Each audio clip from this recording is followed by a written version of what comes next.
flipping knackered. It's only Monday. There are not a lot of things for me to rest my butt on.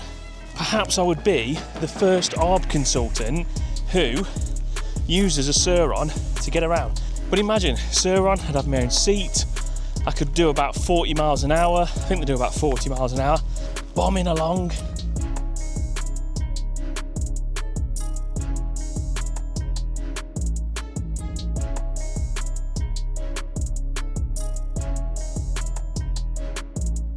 So it's Monday and I'm out again, surprise, surprise, but I'm not in the car.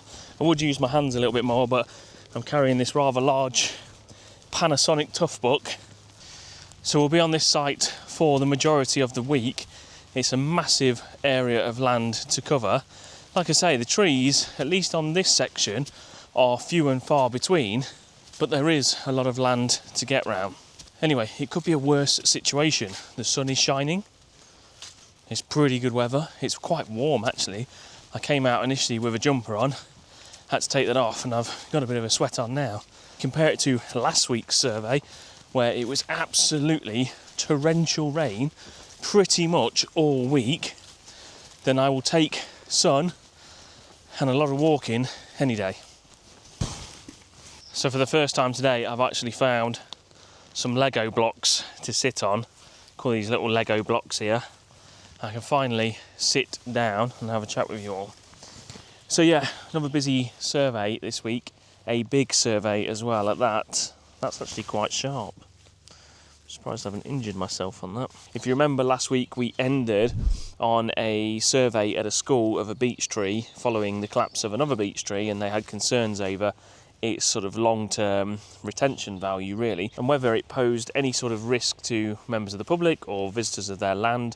Anyway, we're being chased by them for that now, so I've got to get a bit of a move on, start processing stuff in my evenings, but I would rather be busy than not busy. But yes, I'm hoping we can get around this site and get some good coverage. It'd be a perfect one for the drone. You could take off, fly across the field and at least pick up species and height and a good idea of spread, and probably a very good idea of stem measurement as well. I mean, a lot of these I've been approximating because they've been off-site or they've been on the opposite sides of deep sort of fen-like ditches, which are quite characteristic of this sort of farmland environment really, in this area of the country as well, should I say.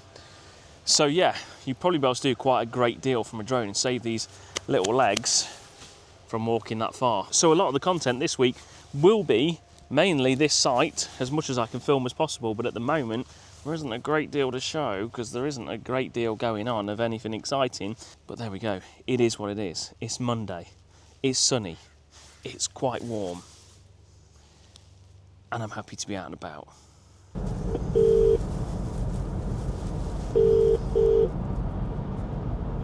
Hello, sir. Hey up, stranger, you alright?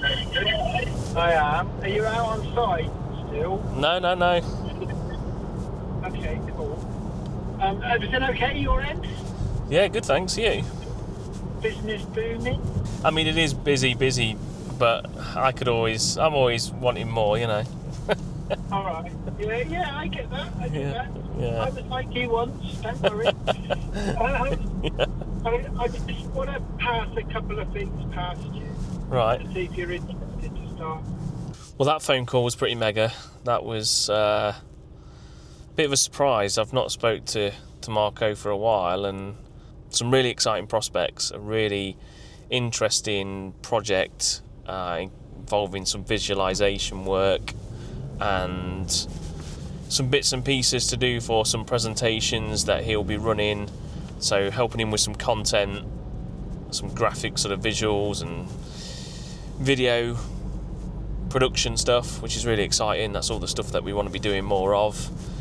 I'm not going to talk about it too much. I'm a little bit superstitious like that at times. I don't know if it's superstition or if it's just over the last sort of 12 to 24 months, I've kind of been one of them people that's, I suppose, not got too excited about a potential opportunity, because there are a lot of good opportunities that get presented and they get put in front of you, but they don't always materialise.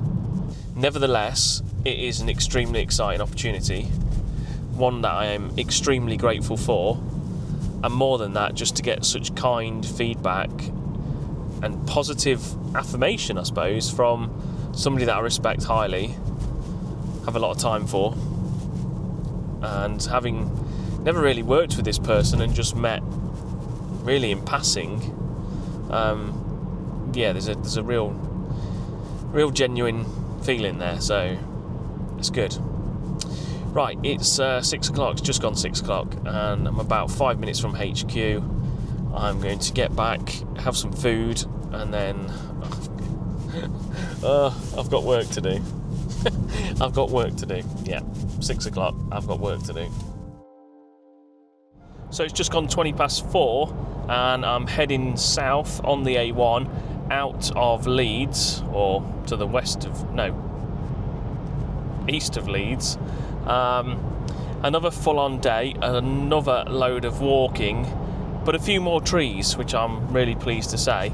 Definitely a few more trees today. No showstoppers, nothing extraordinary or amazing, hence I didn't really film anything all day, but had an interesting phone call. So if you remember the site that we were on Friday night, the late site, the last minute site that we did on Friday night, I've just had a phone call from the lady that I've been dealing with there, and they've had a meeting today with the landowner, and they've discussed that essentially we feel that there's a much greater need to do a big site-wide survey, which there is, and I stand by that. This is not just a ploy for us to get more money out of them or anything like that. When you have a mature beech fail and cause damage, quite substantial damage, then it is definitely wise to get your affairs in order. And they have had a survey of this site before, but nobody seems to have any details on it. The trees have been tagged, so I definitely know some sort of survey has been done before, an inventory or management survey of some sort, but where that information is, we don't know. So an updated one is very much on the cards, and I sent an email, and I'm glad to say, I am really pleased to say, that they heeded my advice, that they will do a survey. They have asked us for a fee. We will do the fee, and then we will do the survey. A robust survey at that. Anyway, that is enough rambling. A1, south, traffic's moving, all being well. I might catch up with you in a bit. I've got lots to do when I get home. I've got all those emails to catch up with. I've got bits of report writing to do. I've got things to send off. I've got invoicing to do. I've got a lot on my list. So I might catch up with you later. Little update on what we get done tonight. And then it's all starting again tomorrow. And my legs are tired. I'm telling you, Sur-Ron, or I'm sure that's what they're called, the electric e-bikes are the way forward for sites like the one I've been on today, where you've got farm tracks, bridleways, footpaths, absolutely perfect. My poor little legs would have been saved. I'm definitely going to think about this. So it's just gone 6 o'clock and I'm back at my desk, caught up with some emails, which is nice. And we've been sent the red line boundary plan for the school in Ashby, so we can price that up. We've also been asked for a quote from a new client that we've not worked with before. Funnily enough, this is a architect that I reached out to when I first started the business back in January, and I went through a spate of emailing and trying to ring lots and lots and lots of architects and small house builders and those sort of people, and I never heard back from this one. But we've done a job for a guy. Actually, it was the episode last Monday. If you haven't seen that episode, please make sure you do. It's up here. But that guy's passed on our details. It's the guy that he's working with to design his house and design his renovation, and he's passed our details on to his architect, and his architect has emailed us about another project in Derby. I've also just got back to a message on LinkedIn from Russell, who is from Tree Plotter, and he saw the episode 4 of Inside Innovators, where we were having struggles with Ben from Land Map Surveys, where we were testing the accuracy of the Leica GPS. He's actually reached out to me and said that he's got one available to us that we can trial, Bad Elf Flex, which he's going to let us have a play with, which is great. And I've asked if we can feature it in a video so that we can do a comparison between the Leica, tomatoes, potatoes, whatever. See if we can do a test, and he's happy with that. So he is going to mail it out to us when it returns to him so we can have a little play with it, which is really exciting. Anyway, I've now got a report to write. I've got a schedule to make, which doesn't take us too long. Our raw data, literally a couple of clicks of buttons, gets moved into our BS537 tree schedule. I've also managed to find time to look at the 3D models we made of the trenches we created at the property down south near Hatfield. They've turned out really great, and I am really, really impressed.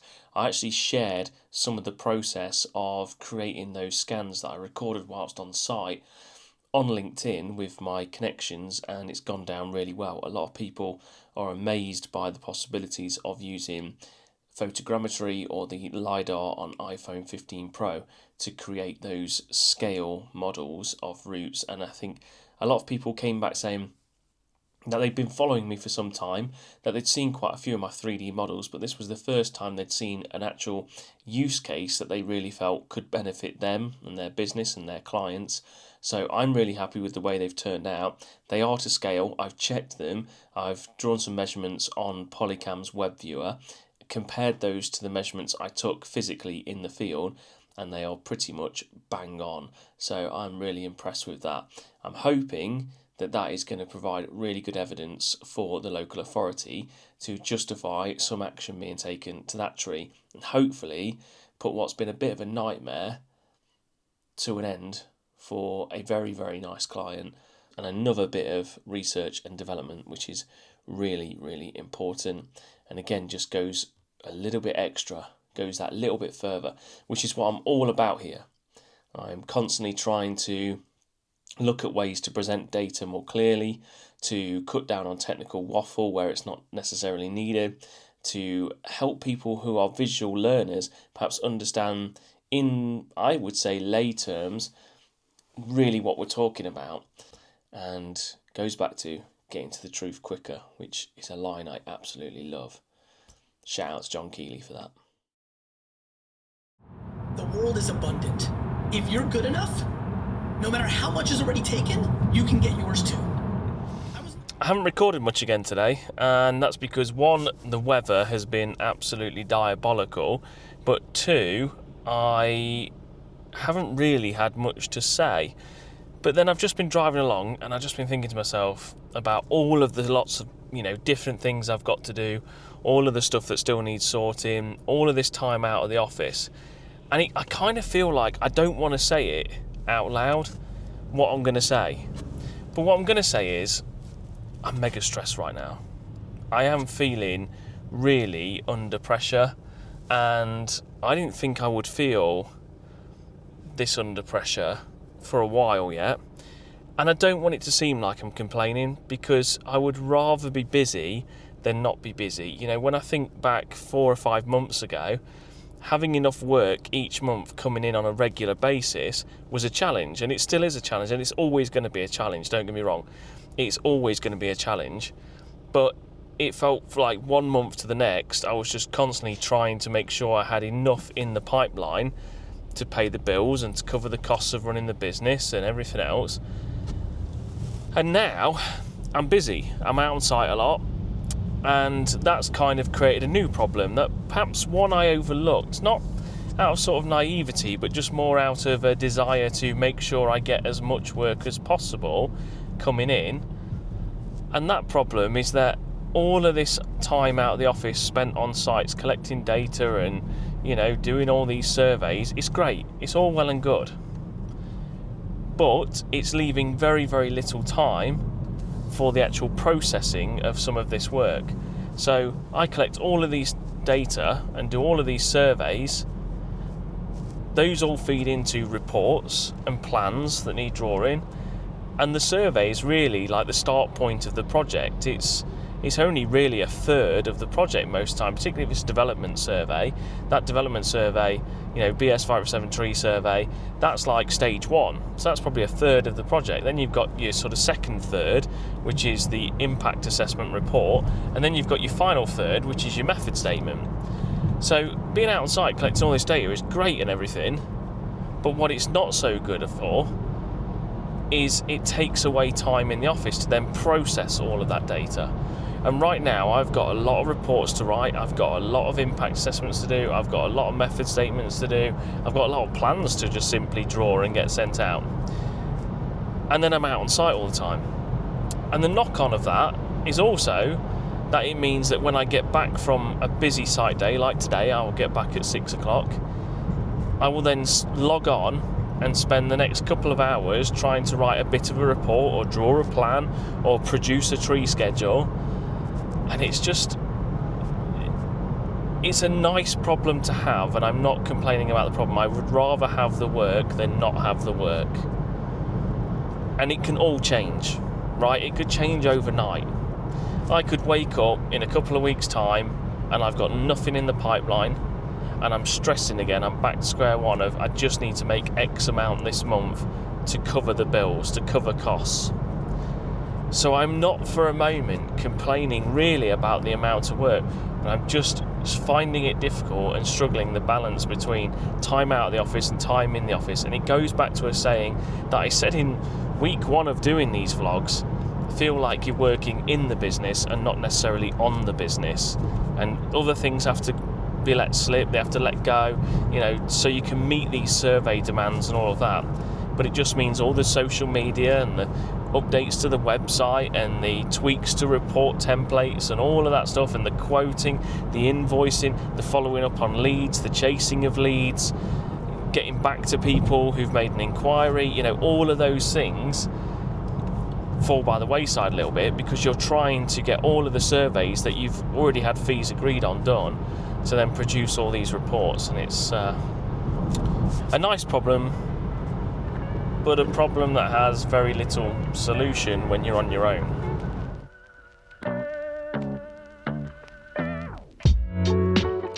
Well, it's Thursday morning and you join me live from the stump, which is actually, strangely enough, quite a good title for a tree surgery podcast. I'll let anybody have that if they want it. Live from the stump. A lot of walking today, again, incidentally, but the sun is out. Look at it. It's absolutely perfect. The sun is shining. The only downside today is that it is very windy and the wind is bitterly cold. I finally feel like I've broken the back of this survey as well. After all the days we've spent walking and all the kilometres and miles we've covered, I feel like I've broken the back of it. I've got a section over that way to go and do. So to the east, about 4 fields to do, which I'm hoping are a little bit more accessible than this one, because I have just had to walk from all the way on the horizon over there, all the way down to here, just to get to a crossing point, which is next to me here. And then I'm going to cut across this bridge because this field is massive and there is no crossing point, and the ditches are just V-shaped chasms. Last thing you want to do is try and jump over one of them and wrong foot it. So there we go. Right, we've broken the back of it. I am going to crack on and I will catch up with you in a minute as I'm walking back. That one's actually the trifecta of ditches, a little ditch junction. I'm getting used to them now, which means I'm now going to head all the way this way without looking at a tree to get across. Anyway, but no, this site would be perfect. And I said the other day, this site would be perfect for a Sur-Ron, one of those electric e-bikes that all the kids on your local estate taz around on. They would be absolutely perfect. I'm walking across relatively flat ground. I say relatively flat ground. I don't think I've seen a hill since I left Nottinghamshire. And even Nottinghamshire's a bit sparse on its hills. So it'd be perfect on these sort of rough tracks, rides. Imagine how much time I'd save. But more than that, it'd be a perfect one for the... Oh, and hallelujah, found a crossing point. That wasn't too bad.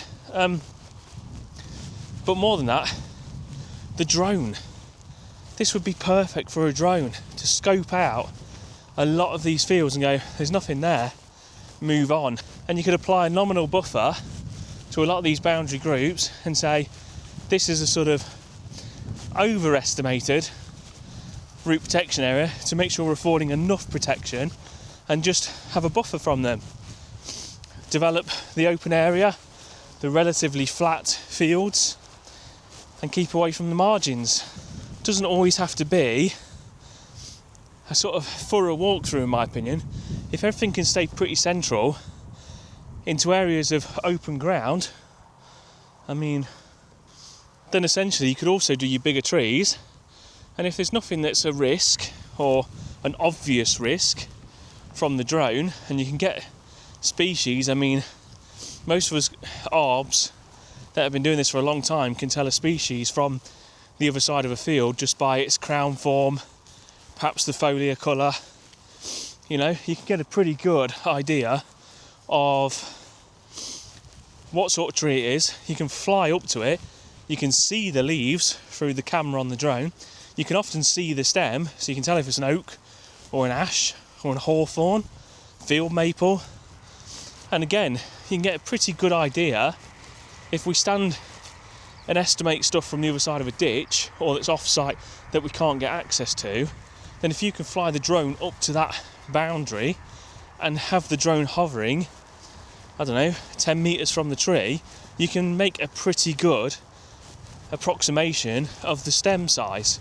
And again, apply a slightly overestimated or sort of exaggerated RPA, root protection area, so you know you get an adequate buffer.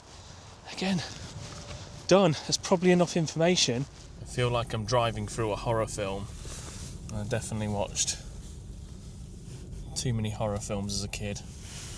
I decided to abandon the car because the track was getting a little bit low, and in a BMW 1 Series things were getting a little bit perilous, so I've left the car, I'm back on foot. So many horror films have cornfields, but Children of the Corn, that was a film I watched when I was a much younger man, and yeah, kind of give me a few sleepless nights, let's put it that way. And the worst thing is there's nowhere to turn around, so I've got to try and reverse back up the track and stay in the middle so I don't rip my exhaust off. So it's just gone 4:05 and I am trying to get back out of the track that I came down. Oh, that's a bit slippy. Yeah, came down this track and it was relatively dry, and then it started raining. It's been raining for about the last 40 minutes or so. So it's a little bit slippery, a little bit muddy, a little bit wet, but we'll get out of here. We're in a rear wheel drive BMW. What's the worst that can happen? We get a little bit stuck, he says. Oh my gosh, got stuck a bit then.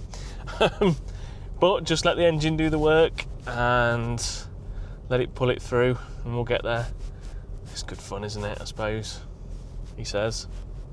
Unless we get stuck here, and then we won't be heading back to HQ. But yeah, quite a few more features picked up, and we have definitely broke the back of this survey now. We've got a field or two field boundaries left to do.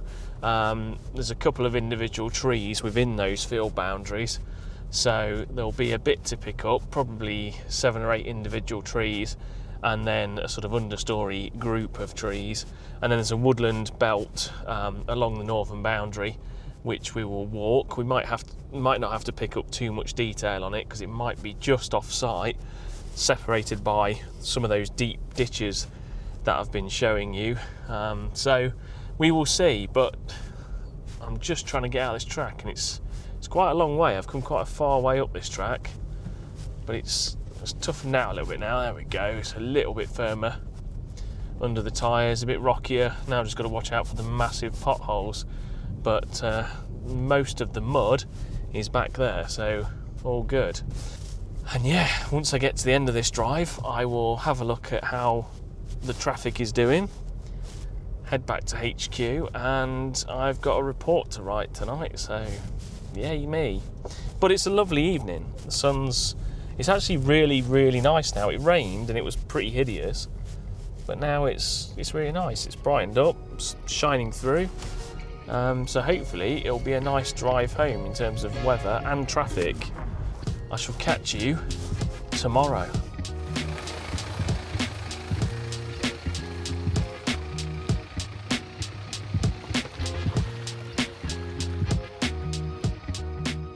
So it's just gone 9:45 on Thursday night, and just as I was about to pack up, I've just finished doing a report,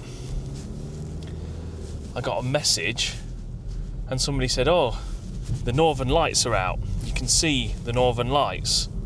So I thought, can you? Went out into the garden, had a look, and yes, you can definitely see the northern lights right now. So I'm on my way to a darker area, because although near me the housing estate isn't always that lit up like a Christmas tree, we don't have many street lights, it is obviously a housing estate, so there is artificial light and speed bumps. This is the first time I've filmed at night, so I'm using the low light mode, see how that goes. But I'm heading to an area where it's quite dark in the hope that I will be able to see the northern lights better. I got a couple of photos with my phone from the garden and they turned out quite well. It's definitely the northern lights, you can definitely see them, a pinky green tinge. It's quite cloudy, so it's not as clear as it was a few months ago, or 4 or 5 months ago, whenever it was now, that we had those really, really nice photos being shared everywhere. But nevertheless, like a storm chaser in America, I am on my way to see if I can see the northern lights more clearly from elsewhere. So I'm going to try a couple of places and see what I can do. Now I know of a woodland down here, but I'm not sure if it's too lit up. Don't think it is. From memory there's no street lights, but anyway, I will go chasing and check back in a minute.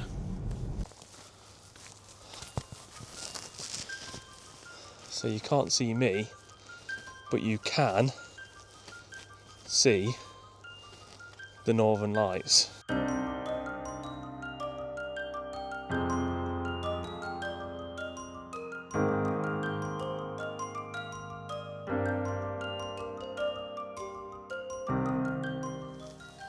I can't even see where I'm going right now. It's dark. So it's tailed off. It was over here and it's moved. Now you've got the green hue here, but just down here, I'm walking down a very sketchy track in the middle of the dark. But over here,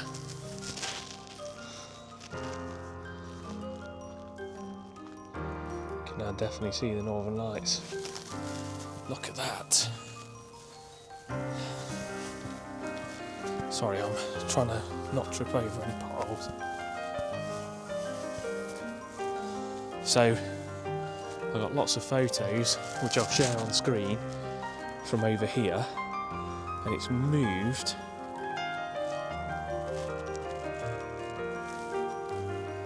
And it's now here, look.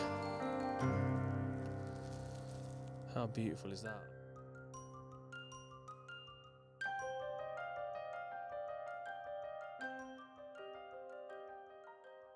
So it's Friday morning, the day after the night before. I mean, I'm blown away. I'm getting emotional thinking about it, which is crazy. Oh, it's making my nose all tingly.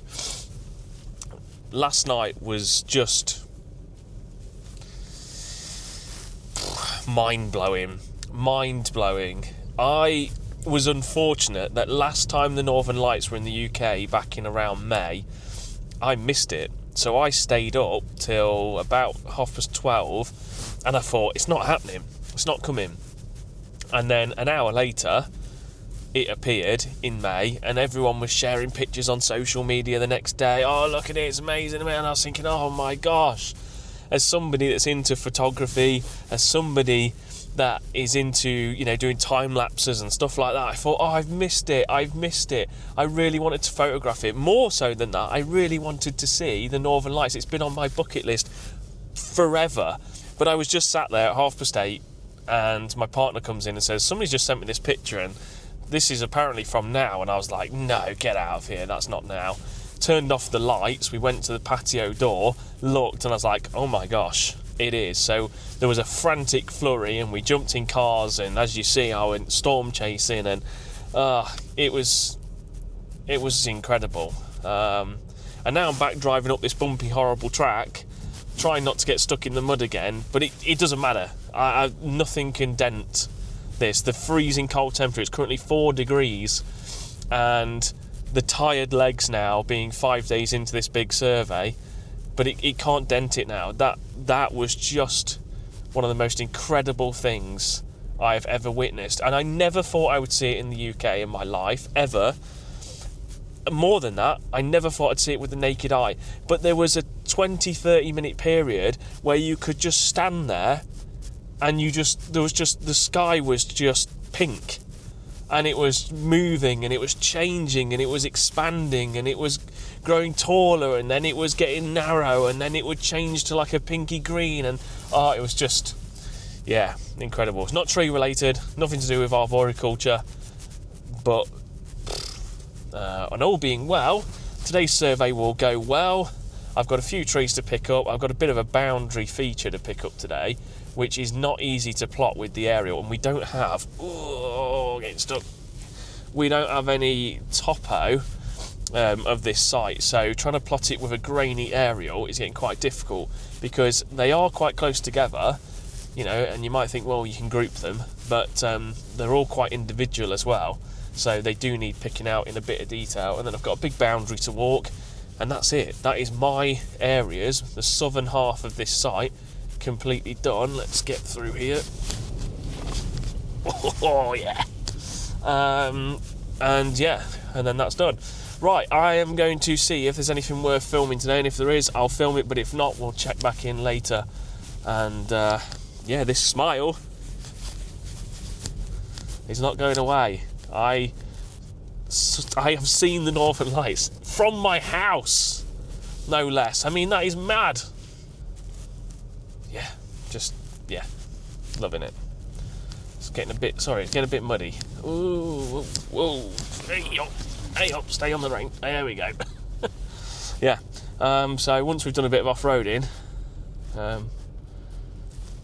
but yes, to see it from my house and to see the pinks, and apparently the pinks are the rarest colour. I'm going to stop going on about it now.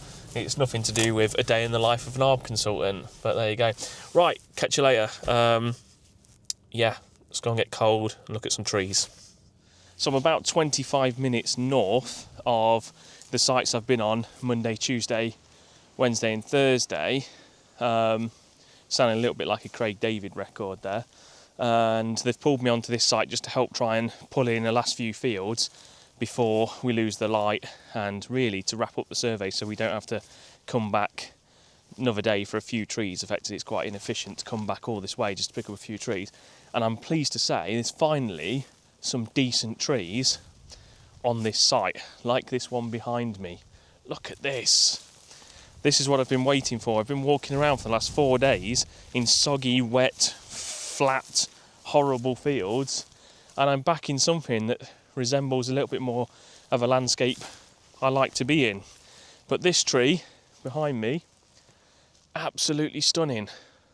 I'm suspecting there's a lightning strike that's come all the way down here and has sort of earthed itself on this southern side of the stem. But there's a really cool feature I wanted to show you, which just goes to demonstrate why you really must look closely at these types of trees. So hidden down here, and just to give you an idea of scale, but under this bit of loose cambium that's come off, and this little slug's having a good munch, is a small beefsteak, Fistulina hepatica, hidden, and as you can see, smaller than my hand, but on this side, and then round here, in this dead grass, and again next to this bit of twig and organic matter, we've got another beefsteak, and again not much bigger than my hand across, but quite fresh, still quite soft, just coming off this buttress here, which is at the bottom of the lightning strike, or what I assume is a lightning strike. And as crowns go, it's pretty healthy, you know. There's not a lot of dead wood apart from this side that's now sort of dysfunctional. There's a bit of lower crown epicormic forming, and this branch off to the left, although it has this sort of seam of decay running along it, is actually showing quite good vitality. Now some people might say, well, has it got enough features to be a veteran? But it's got a big enough stem, so it's got a 1300 stem, and that's measured at 1.5 in accordance with BS. So actually at 1.3 it's probably slightly larger. It'll be marginal, but it's slightly larger because it's a pretty consistent thickness along the lower couple of metres. But to me, the lightning strike, the large proportions of dead wood of a good diameter, the open wound, the fruiting bodies of Fistulina, so you know there's decay there. Then you've got a bit of a lower crown forming, you've got some woodpecker holes, and you've also got some sort of open cavities on one or two of those primary branches in the lower crown framework. So for me, that's a veteran tree. So it's just gone 5 o'clock and I'm leaving. Well, I was going to say Leeds, but it's closer to York than it is Leeds. And I'm heading home, and the time back at the minute is 6:30, so about an hour and a half to go, and I'm tired. Friday done, moved on from the southern area to the northern area, and there was a lot better trees, I'm pleased to say. There was some really decent, mature, late mature, veteran oak trees, and yeah, just a bit more to look at, a bit more variation. It's always nice to end a survey on some big old trees. So yeah, quite good, but I'm feeling it. I'm very tired now, and I am ready to go home. And I'd say ready to have a break, but it's another early start tomorrow. We're not on a site tomorrow. We're going to the Ancient Tree Forum, West Midlands and Worcestershire group event at Piper's Hill. So I'm going to go along to that as a volunteer, and I'll be filming bits. I'll be doing some social media content for the ATF. So yeah, all in all, really good. And that will be to promote the group event moving forward, but also hopefully that the Ancient Tree Forum can use for their own sort of just social media, really.